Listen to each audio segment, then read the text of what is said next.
മക്കളെ, കൗരവ പാണ്ഡവ സഹോദരന്മാർ തമ്മിൽ യുദ്ധത്തിനൊരുങ്ങുകയാണ്. രണ്ടു കൂട്ടരും കുരുക്ഷേത്ര ഭൂമിക്ക് സമീപം സൈന്യങ്ങളുമായി വന്ന് താവളമടിച്ചു. ദുര്യോധനൻ ശകുനിയുടെ മകനായ ഉലൂകനെ ദൂതുമായി പാണ്ഡവരുടെ അടുത്തേക്ക് അയച്ചു. പാണ്ഡവരെയെല്ലാം വളരെ മോശമാക്കിക്കൊണ്ടും അവരെയെല്ലാം വധിക്കുമെന്ന് മുന്നറിയിപ്പുമായിട്ടാണ് ദുര്യോധനൻ ഉലൂകനെ പറഞ്ഞുവിട്ടത്. അതിനെല്ലാം ചുട്ട മറുപടി പാണ്ഡവർ നൽകുകയും ചെയ്തു. പാഞ്ചാലിയെ അപമാനിച്ച ദുശാസനൻ്റെ മാറു പിളർന്ന് രക്തം കുടിക്കുമെന്ന് ഭീമൻ തൻ്റെ ശപഥം വീണ്ടും ഓർമ്മിപ്പിച്ചു. യുധിഷ്ഠിരൻ സ്വാഭാവികമായി ശാന്തമായ വഴികളിലൂടെ യുദ്ധം ജയിക്കാമെങ്കിൽ അതിന് ശ്രമിക്കണമെന്ന് ദുര്യോധനോട് പറയണമെന്ന് ഉലൂകനെ പറഞ്ഞ് ഏൽപ്പിച്ചു. അർജുനനും നകുലസഹദേവന്മാരും തങ്ങൾ ഓരോരുത്തരെയും വധിച്ച് യുദ്ധം ജയിക്കുമെന്ന് ഉറപ്പിച്ചു പറഞ്ഞു. ശ്രീകൃഷ്ണനും കൗരവരുടെ പരാജയവും സർവനാശവും പ്രവചിച്ചു. എല്ലാം കേട്ടുകൊണ്ട് ഉലൂകൻ കൗരവരുടെ താവളത്തിലേക്ക് മടങ്ങിപ്പോയി. അയാൾ ദുര്യോധനൻ്റെ മുന്നിലെത്തി ഓരോ പാണ്ഡവനും ശ്രീകൃഷ്ണനും പറഞ്ഞതെല്ലാം ഒന്നും വിടാതെ പറഞ്ഞു കേൾപ്പിച്ചു. ഇത്രയും കാര്യങ്ങൾ സഞ്ജയൻ ധൃതരാഷ്ട്രോട് പറഞ്ഞു. അപ്പോൾ ധൃതരാഷ്ട്ര ചോദിച്ചു, സഞ്ജയ, ഭീഷ്മർ സർവ്വസൈന്യാധിപനായ ശേഷം എന്തെല്ലാം സംഭവിച്ചു? സഞ്ജയൻ പറഞ്ഞു, രാജാവേ, ഭീഷ്മർ ദേവസേനാപതിയായ സുബ്രഹ്മണ്യനെ വണങ്ങിക്കൊണ്ട് സ്ഥാനമേറ്റെടുത്തു. അദ്ദേഹം പറഞ്ഞു, ദുര്യോധന, സൈനിക വിന്യാസങ്ങൾ ചമയ്ക്കേണ്ട വിധം എനിക്ക് നന്നായി അറിയാം. ഓരോ വിഭാഗങ്ങളെയും കൊണ്ട് ഏതെല്ലാം വിധത്തിൽ വ്യൂഹങ്ങൾ നിർമ്മിക്കണമെന്ന് ഞാൻ നിശ്ചയിക്കും. ദേവന്മാരുടെയും അസുരന്മാരുടെയും വ്യൂഹനിർമ്മാണം എനിക്ക് നന്നായി അറിയാം. ഇനി നീ ഭയപ്പെടുകയേ വേണ്ട. ശാസ്ത്രവിധി പ്രകാരം സേനയെ നയിച്ച് ഞാൻ കപടതകളൊന്നുമില്ലാതെ പാണ്ഡവരോട് യുദ്ധം ചെയ്യുന്നതാണ്. ദുര്യോധനൻ പറഞ്ഞു, പിതാമഹ, ദേവന്മാരോടോ അസുരന്മാരോടോ യുദ്ധം ചെയ്യുന്നതിൽ എനിക്ക് പേടിയില്ല. ഇവിടെയാകട്ടെ സൈന്യത്തിൻ്റെ നടുനായകനായി അങ്ങും ഞങ്ങളുടെ എല്ലാം രക്ഷകനായി ദ്രോണാചാര്യരുമുള്ളപ്പോൾ എനിക്കെന്ത് ഭയം? നമ്മുടെ പക്ഷത്തും പാണ്ഡവരുടെ പക്ഷത്തുമുള്ള രഥികളെയും മഹാരഥികളെയും അങ്ങേക്കറിയാം. അവരുടെ ഓരോരുത്തരുടെയും വിശേഷങ്ങൾ അങ്ങിൽ നിന്നും അറിയുവാൻ എനിക്കും ഇവിടെയുള്ള രാജാക്കന്മാർക്കും ആഗ്രഹമുണ്ട്. കൗരവപക്ഷത്തെ ഓരോ സൈന്യാധിപന്മാരെക്കുറിച്ച് ഭീഷ്മർ വിശദമായി പറഞ്ഞു. എന്നിട്ട് അദ്ദേഹം തുടർന്നു, ദുര്യോധന, നിന്നെ ഈ വഴിയിൽ കൊണ്ടെത്തിച്ച ഒരാളുണ്ടല്ലോ, നിന്റെ ഉപദേഷ്ടാവ്, ആ സൂതപുത്രൻ. അവൻ അഹങ്കാരിയും വീമ്പ് പറയുന്നവനുമാണ്. അവനെ മഹാരഥി പോയിട്ട് രഥിയെന്ന് പോലും പറയാനാവില്ല. ഒരർദ്ധരഥിക്കപ്പുറം അവനൊരു കഴിവും ഇല്ല. അർജുനനുമായി നേർക്കുനേർ വരുമ്പോൾ എല്ലാം കാണാം. അവൻ ജീവനോടെ തിരിച്ചു വരില്ല. ദ്രോണരും പറഞ്ഞു, ഭീഷ്മരെ, അങ്ങ് പറഞ്ഞത് ശരിയാണ്. അവൻ വെറും പൊങ്ങച്ചം പറയുന്നവൻ. അർജുനൻ്റെ മുന്നിൽ നിന്ന് ഇവൻ ഓടി രക്ഷപ്പെടുന്ന എത്രയോ തവണ നമ്മൾ കണ്ടു. കർണൻ ഇത് കേട്ടു. അയാൾ രോഷത്തോടെ പറഞ്ഞു, പിതാമഹ, അങ്ങ് എപ്പോഴും എന്നെ പഴിക്കുന്നു. എന്നിൽ കുറ്റം ആരോപിക്കാൻ എപ്പോഴും ശ്രദ്ധിക്കുന്നു. സുയോധനുമായുള്ള എൻ്റെ സൗഹൃദത്തെ ഓർത്ത് ഞാനെല്ലാം ക്ഷമിച്ചു. അങ്ങനെ അർദ്ധരഥി എന്ന് വിളിച്ചാക്ഷേപിക്കുന്നു. അങ്ങ് കള്ളം പറയുകയില്ല എന്ന് വിശ്വസിക്കുന്ന ആളുകൾ എന്നെ അർദ്ധരഥിയായേ കണക്കാക്കൂ. വയോവൃദ്ധനായതുകൊണ്ടോ തലയിൽ നരയുള്ളതുകൊണ്ടോ വലിയൊരു വംശത്തിൽ ജനിച്ചു വന്നതുകൊണ്ടോ ഒരാളും മഹാരഥിയാവുകയില്ല. അങ്ങ് വെറുപ്പും വിദ്വേഷവും മനസ്സിൽ വെച്ചുകൊണ്ട് വായിൽ തോന്നിയതെല്ലാം പറയുകയാണ്. ദുര്യോധന, ഭീഷ്മരുടെ ഉള്ളിൽ കാപട്യമുണ്ട്. ഇയാൾ മൂലം നിങ്ങൾക്ക് ദോഷമേ ഉണ്ടാകൂ. ഇയാളെ ഉപേക്ഷിക്കണം. ഇയാൾക്ക് രഥികളെയും മഹാരഥികളെയും പോലും തിരിച്ചറിയുവാനുള്ള കഴിവില്ല. വാർദ്ധക്യം ബാധിച്ച ഇയാൾക്ക് യുദ്ധത്തെക്കുറിച്ചോ നരഹത്യയെക്കുറിച്ചോ എന്തറിയാം? ഇയാളുടെ ബുദ്ധി കെട്ടുപോയിരിക്കുന്നു. വൃദ്ധന്മാരെ അനുസരിക്കണമെന്ന് ശാസ്ത്രങ്ങൾ പറയുന്നു. എന്നാൽ അതിവൃദ്ധന്മാരെക്കുറിച്ച് ഒന്നും പറഞ്ഞിട്ടില്ല. സുയോധന, പാണ്ഡവരെയാകെ ഒറ്റയ്ക്ക് സംഹരിക്കാൻ എനിക്കിപ്പോൾ കഴിയും. പക്ഷേ ഞാൻ അങ്ങനെ ചെയ്താൽ അതിൻ്റെ സത്പേര് മുഴുവൻ ഇയാൾക്കായിരിക്കും കിട്ടുക. അതുകൊണ്ട് ഇയാൾ മരിച്ചു വീഴും വരെ ഞാൻ ആയുധം തൊടുകയില്ല. അതിനുശേഷം ഞാൻ എല്ലാ മഹാരഥന്മാരെയും വധിച്ചുകൊള്ളാം. ഭീഷ്മർ പറഞ്ഞു, ഹേ സൂതപുത്ര, ഞാൻ വൃദ്ധനാണ്, സമ്മതിക്കുന്നു. എന്നാൽ നീ വെറും ബാലനല്ലേ? യുദ്ധം ചെയ്യണമെന്ന നിൻ്റെ വാശി ഞാനായിട്ട് തല്ലിക്കെടുത്തുന്നില്ല. പരശുരാമൻ എൻ്റെ നേർക്ക് ശരമാരി വേയിച്ചിട്ടും അദ്ദേഹം തോറ്റുമടങ്ങുകയായിരുന്നു. കാശി രാജാവിൻ്റെ 3 പെൺമക്കളെ ഞാൻ പിടിച്ചുകൊണ്ടു പോന്നപ്പോൾ അസംഖ്യൻ രാജാക്കന്മാർ എന്നെ ആക്രമിക്കാൻ വന്നിട്ട് ഞാൻ ഒറ്റയ്ക്കാണ് പൊരുതി ജയിച്ചത്. കുലദ്രോഹിയായ നിൻ്റെ പൊങ്ങച്ചം കേൾക്കുമ്പോൾ മിണ്ടാതിരിക്കാൻ കഴിയുന്നില്ല.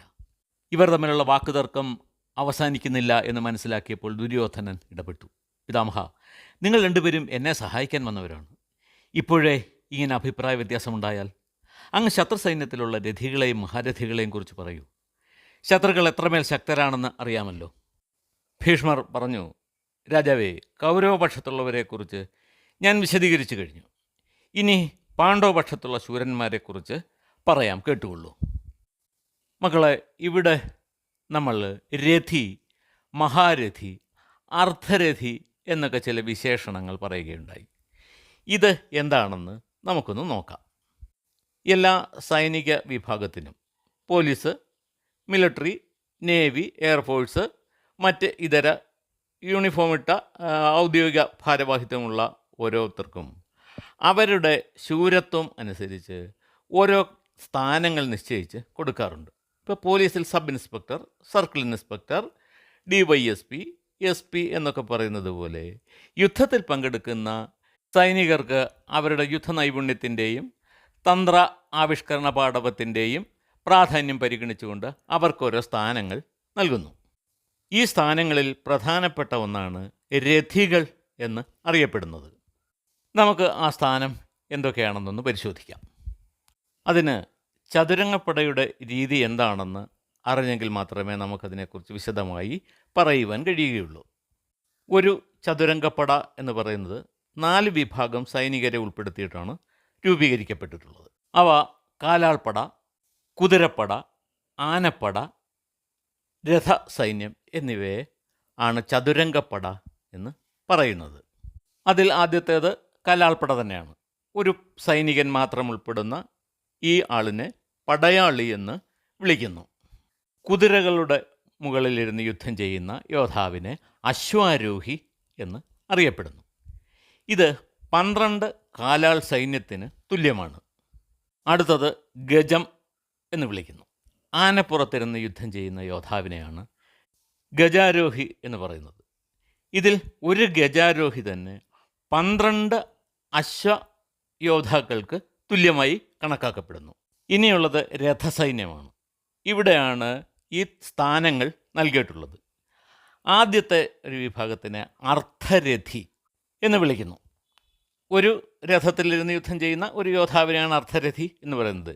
ഇയാളെ ഒരു ഗജാരോഹിക്ക് തുല്യമായിട്ട് കണക്കാക്കിയിരിക്കുന്നു.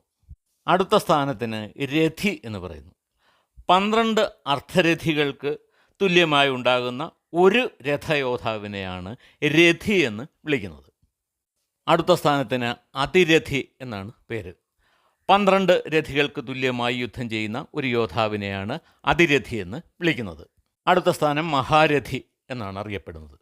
12 അതിരഥികൾക്ക് തുല്യമായി പരിഗണിക്കപ്പെടുന്ന ഒരു യോദ്ധാവാണ് മഹാരഥി. മഹാഭാരത ഇതിഹാസത്തിൽ ഉൾപ്പെട്ട ഒട്ടുമിക്ക യോദ്ധാക്കളും മഹാരഥികളാണ്. അടുത്ത സ്ഥാനം മഹാമഹാരഥി എന്ന് അറിയപ്പെടുന്നു. 24 അതിരഥികൾക്ക് തുല്യമായി പരിഗണിക്കപ്പെടുന്ന ഒരു രഥയോദ്ധാവിനെയാണ് മഹാമഹാരഥി എന്ന് അറിയപ്പെടുന്നത്. ഇത്തരം മഹാരഥികൾ മഹാഭാരത കഥയിൽ ഒരുപാട് പറയപ്പെട്ടിട്ടില്ല. അത്തരത്തിലുള്ള ഒരാളുടെ പേരും മഹാമഹാരഥിയുടെ ഈ കൂട്ടത്തിൽ ഉൾപ്പെടുത്തിയതായിട്ട് കാണുന്നില്ല. ഭീഷ്മർ പോലും മഹാരഥി മാത്രമാണ്. ശ്രീകൃഷ്ണൻ, അർജുനൻ, ഭീമൻ, നകുല സഹദേവന്മാർ, കൗരവപക്ഷത്തെ ഒട്ടുമിക്ക സഹോദരന്മാരും എല്ലാവരും മഹാരഥികൾ മാത്രമാണ്. ആരും തന്നെ മഹാമഹാരഥി എന്ന വിഭാഗത്തിൽ കാണുന്നില്ല. ഇതാണ് മഹാഭാരത കഥയിലായാലും മറ്റ് പുരാണ ഇതിഹാസങ്ങളിലായാലും രഥികൾ അല്ലെങ്കിൽ മഹാരഥന്മാർ, മഹാരഥികൾ, അർദ്ധരഥികൾ, രഥികൾ എന്നൊക്കെ വിളിക്കപ്പെടുന്നത്. മഹാഭാരത ഇതിഹാസത്തിൽ പല ഭാഗങ്ങളിലും പലരെക്കുറിച്ച് പറയുമ്പോൾ മഹാരഥന്മാർ അല്ലെങ്കിൽ മഹാരഥികളെന്ന് പറയാറുണ്ട്. ഇതാണ് ഈ പ്രയോഗത്തിൻ്റെ ഉദ്ദേശം എന്ന് നമ്മൾ മനസ്സിലാക്കുക. സഞ്ജയൻ പറഞ്ഞു, മഹാരാജാവേ, പാണ്ഡവപക്ഷത്തുള്ള എല്ലാ ശൂരന്മാരെക്കുറിച്ചും ഭീഷ്മർ വിശദമായി പറഞ്ഞു കൊടുത്തു. ഒപ്പം ഇനി നടക്കാൻ പോകുന്ന യുദ്ധം കൗരവർക്ക് യാതൊരു ഗുണവും ഉണ്ടാക്കുകയില്ലെന്നും ഭീഷ്മർ ദുര്യോധനനെ അറിയിച്ചു. പിന്നീട് ഭീഷ്മർ മറ്റൊരു പ്രധാന കാര്യം കൂടി വെളിപ്പെടുത്തി. ദുര്യോധന, യുദ്ധഭൂമിയിൽ എനിക്കെതിരെ വരുന്ന ഏതൊരു മഹാരഥനെയും ഞാൻ തടയും. പക്ഷേ ദ്രുപദൻ്റെ പുത്രനായ ശിഖണ്ഡി എനിക്ക് നേരെ വന്നാൽ ഞാൻ അവനെ ആക്രമിക്കുകയോ വധിക്കുകയോ ചെയ്യില്ല. സ്ത്രീകളെയും സ്ത്രീയായിരുന്ന പുരുഷനെയും വധിക്കില്ല എന്നുള്ളത് എൻ്റെ വ്രതനിഷ്ഠയാണ്. ശിഖണ്ഡി പണ്ട് ഒരു പെണ്ണായിരുന്ന കഥ നിനക്കറിയാമല്ലോ. അതുകൊണ്ട് അയാൾ ഒഴികെ ഏതൊരാൾ എന്നെ എതിർത്താലും വധിക്കുവാൻ പോലും ഞാൻ മടിക്കില്ല.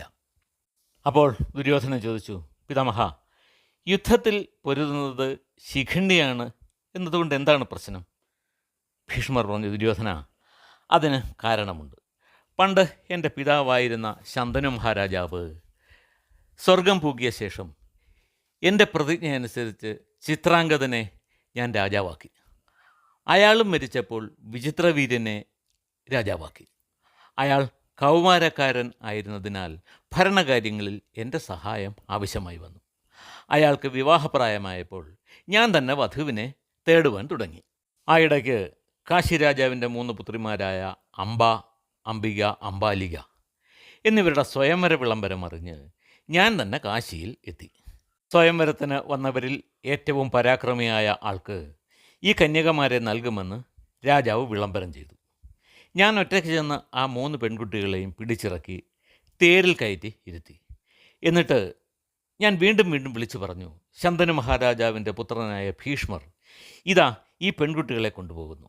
ആർക്കെങ്കിലും ഇവരെ വേണമെങ്കിൽ എന്നോട് പൊരുതി മോചിപ്പിച്ചുകൊള്ളൂ. അവിടെ കൂടിയിരുന്ന രാജാക്കന്മാർ അതിന് ശ്രമിച്ചെങ്കിലും എന്നെ തോൽപ്പിക്കുവാൻ കെൽപ്പുള്ളവർ ആരും ആ കൂട്ടത്തിൽ ഉണ്ടായിരുന്നില്ല. ആ രാജാക്കന്മാരെ ഒറ്റയ്ക്ക് എതിർത്ത് തോൽപ്പിച്ച് രാജകുമാരിമാരെ ഞാൻ കൊണ്ടുപോന്നു. വിചിത്രവീര്യന് വേണ്ടി ഞാൻ ആ പെൺകുട്ടികളെ മാതാവായ സത്യവതിയെ ഏൽപ്പിച്ചു. സത്യവതി ആ പെൺകുട്ടികളെ വിചിത്രവീരന് വിവാഹം കഴിച്ചു കൊടുക്കുവാൻ ഒരുക്കങ്ങൾ തുടങ്ങി. അപ്പോൾ ആ കുമാരിമാരിൽ മൂത്തവളായ അംബ എന്നെ സമീപിച്ച് പറഞ്ഞു, ഭീഷ്മരെ, സർവ ശാസ്ത്രങ്ങളും നീതികളും അറിയുന്നവനാണ് അങ്ങ്. ഞാൻ ഇനി പറയുന്ന കാര്യങ്ങൾ അങ്ങ് കേൾക്കണം. ഞങ്ങളുടെ സ്വയംവരം നിശ്ചയിക്കുന്നതിന് മുമ്പ് തന്നെ ഞാൻ ശാൽവരാജാവിനെ മനസ്സാ വരിച്ചു കഴിഞ്ഞിരുന്നു. ഞങ്ങളുടെ പിതാവ് അറിയാതെ തന്നെ ശാൽവരാജാവ് എന്നെ ഭാര്യയായി സ്വീകരിച്ചിട്ടുണ്ട്. അക്കാര്യങ്ങൾ ആലോചിച്ചിരുന്നതിനാൽ എൻ്റെ മനസ്സ് മറ്റൊരിടത്തായിരുന്നു. അപ്പോഴാണ് അങ്ങ് ഞങ്ങളെ പിടിച്ചുകൊണ്ടു പോകുന്നത്. ഈ അവസ്ഥ ചിന്തിച്ച് യുക്തമായ ഒരു തീരുമാനം അങ്ങ് എടുത്താലും. ദുര്യോധന, ഞാൻ സത്യവതി മാതാവും മന്ത്രിമാരും പുരോഹിതന്മാരുമായി ആലോചിച്ച് അംബയെ പോകാൻ അനുവദിച്ചു. ഒരു ബ്രാഹ്മണനെയും ദാസിയെയും കൂട്ടി അവളെ ശാൽവൻ്റെ കൊട്ടാരത്തിലേക്ക് അയച്ചു. എന്നാൽ അവളെ ശാൽവൻ സ്വീകരിച്ചില്ല. ഞാൻ പാണിഗ്രഹണം ചെയ്തു എന്നാരോപിച്ച് ശാൽവൻ അവളെ എൻ്റെ അടുത്തേക്ക് മടക്കി അയച്ചു. അവൾ പല വിധത്തിലും വാദിച്ചു നോക്കി. ഒന്നും തൻ്റെ കുറ്റം അല്ലെന്നും തന്നെ ബലാത്കാരമായി പിടിച്ചുകൊണ്ടുപോയതായിരുന്നു എന്നുമൊക്കെ പറഞ്ഞു. ഭീഷ്മരുടെ അനുവാദം വാങ്ങി മടങ്ങിയെത്തിയതാണെന്നും പറയുകയും ചെയ്തു. ഇതൊന്നും ശാൽവൻ വിശ്വസിച്ചില്ല. ഒടുവിൽ അവൾ ശാൽവൻ്റെ കൊട്ടാരത്തിൽ നിന്നും മടങ്ങിപ്പോന്നു. പിന്നീട് അവൾ ഹസ്തിനപുരത്തേക്ക് മടങ്ങി വന്നില്ല. തൻ്റെ വിധിയെ പഴിച്ചുകൊണ്ട് അവളുടെ വിധിക്ക് കാരണക്കാരനായ എന്നെ തപസ്സുകൊണ്ടോ യുദ്ധം കൊണ്ടോ വധിക്കണമെന്ന് തീരുമാനിച്ച് ലക്ഷ്യമില്ലാതെ നടന്നു. അവൾ ഒരു ആശ്രമത്തിലെത്തി. തൻ്റെ ദുർവിധിയെക്കുറിച്ച് അവിടെയുള്ള താപസന്മാരെ അവൾ അറിയിച്ചു. താപസന്മാർ കൂടി ആലോചിച്ചു. ഒന്നുകിൽ അവളെ മറ്റൊരു വിവാഹത്തിന് പ്രേരിപ്പിക്കുക, അല്ലെങ്കിൽ അവളുടെ പിതാവിൻ്റെ അടുത്തേക്ക് മടക്കി അയക്കുക. അവൾ അത് രണ്ടും അംഗീകരിച്ചില്ല. ഈ സമയത്ത് മഹർഷിവര്യനായ ഹോത്രവാഹനൻ ആശ്രമത്തിലെത്തി. അംബയുടെ മാതാവിൻ്റെ അച്ഛനായിരുന്നു ഹോത്രവാഹനൻ. അംബയുടെ കഥകൾ കേട്ട് അദ്ദേഹം വളരെ ദുഃഖിച്ചു.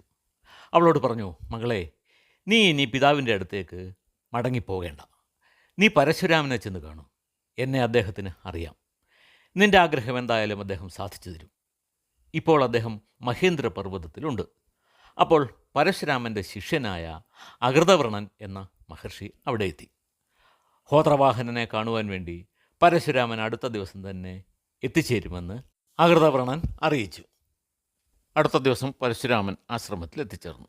ശിരസിൽ ജടാഭാരവും കയ്യിൽ ആയുധങ്ങളും ധരിച്ച അദ്ദേഹത്തെ കണ്ടപ്പോൾ അതിശയിച്ചു പോയ മഹർഷിമാർ സർവ്വ ആദരവോടും കൂടി അദ്ദേഹത്തെ സ്വീകരിച്ചു.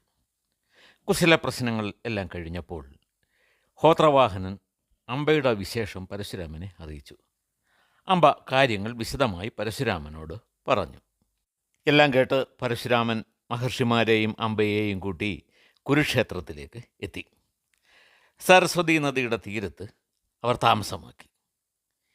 താനൊരു പ്രത്യേക കാര്യത്തിനായി ഇവിടെ എത്തിയിട്ടുണ്ടെന്നും 3 ദിവസം ഇവിടെ ഉണ്ടാകുമെന്നും തൻ്റെ ഒരാഗ്രഹം സാധിച്ചു തരണമെന്നുമുള്ള സന്ദേശം അദ്ദേഹം എനിക്ക് കൊടുത്തുവിട്ടു.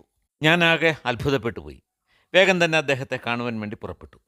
എൻ്റെ ഒപ്പം ധാരാളം ബ്രാഹ്മണരും പുരോഹിതന്മാരും മഹർഷിമാരുമൊക്കെ ഉണ്ടായിരുന്നു. ഞങ്ങൾ ദീർഘമായ ഒരു യാത്രയ്ക്കൊടുവിൽ പരശുരാമൻ്റെ സന്നിധിയിൽ എത്തിച്ചേർന്നു. ഞാൻ അദ്ദേഹത്തിന് ഒരു നല്ല പശുവിനെ സമ്മാനമായി നൽകി. അത് സ്വീകരിച്ച ശേഷം അദ്ദേഹം വിഷയത്തിലേക്ക് കടന്നു. ഭീഷ്മ, നിനക്ക് വിവാഹം കഴിക്കാൻ ആഗ്രഹമില്ലായിരുന്നുവെങ്കിൽ ഈ കാശി രാജാവിൻ്റെ പുത്രിയെ എന്തിനു തട്ടിക്കൊണ്ടുപോയി? നിന്റെ സ്പർശനം ഒന്നുകൊണ്ട് തന്നെ ഇവൾ ഭ്രഷ്ടയായി. ശാൽവൻ ഇവളെ സ്വീകരിച്ചില്ല. ആ നിലയ്ക്ക് നീ ഇവളെ അഗ്നിസാക്ഷിയായി വിവാഹം കഴിക്കണം. ഞാൻ പറഞ്ഞു, ഭഗവൻ, ഇനി ഇവളെ എൻ്റെ അനുജനെ കൊണ്ട് പോലും വിവാഹം കഴിപ്പിക്കുവാൻ കഴിയില്ല. കാരണം ഇവൾ ശാൽവൻ്റെ പത്നിയായി കഴിഞ്ഞിരുന്നുവെന്ന് അവൾ തന്നെ എന്നോട് സമ്മതിച്ചിട്ടുണ്ട്. അന്ന് തന്നെ ഇവളെ ശാൽവൻ്റെ അടുത്തേക്ക് മടക്കി അയക്കുകയും ചെയ്തു.